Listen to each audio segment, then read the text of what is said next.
اور تم ڈرتے ہو دعا کے رد ہو جانے سے۔ ہاں یہ ہو بھی سکتا ہے کہ نہ ملے وہ سب جس کے پیچھے بھاگ کے ہلکان ہو جاتے ہو۔ عین ممکن ہے جو مانگتے ہو وہ کچھ نہ ہو مگر ایک شر، اور تمہارے رب کے پاس تمہارے واسطے خیر ہی خیر ہے۔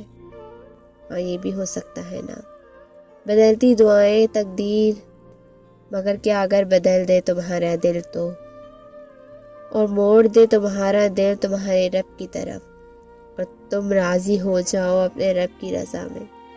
بس مانگو اپنے رب سے ساتھ توکل کے، اور نواز دے گا تم کو وہاں سے جہاں سے نہ ہوگی امید تم کو، اور لوٹنا تم کو اسی کی طرف ہے، بے شک اس رب العزت کی طرف جس کے قبضے میں تمہاری جان ہے۔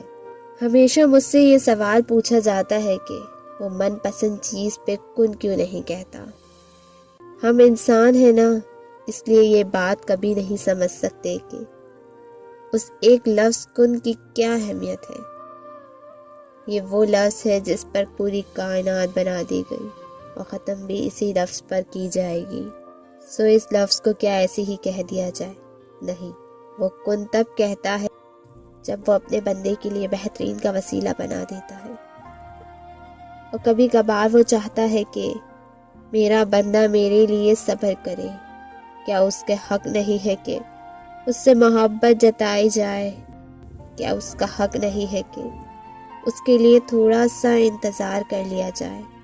اور ایسا تو ہو ہی نہیں سکتا کہ جو خواہش تمہاری زبان پر ہر دعا میں روا رہتی ہے وہ تمہیں نہ ملے۔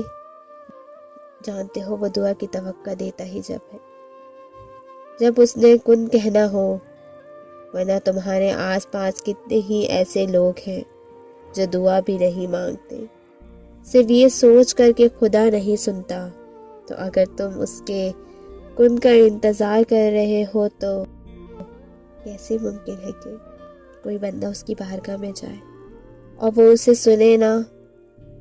سو بس انتظار کرو، اور انتظار کرنے والوں کے لیے ہی معاوضے ہیں۔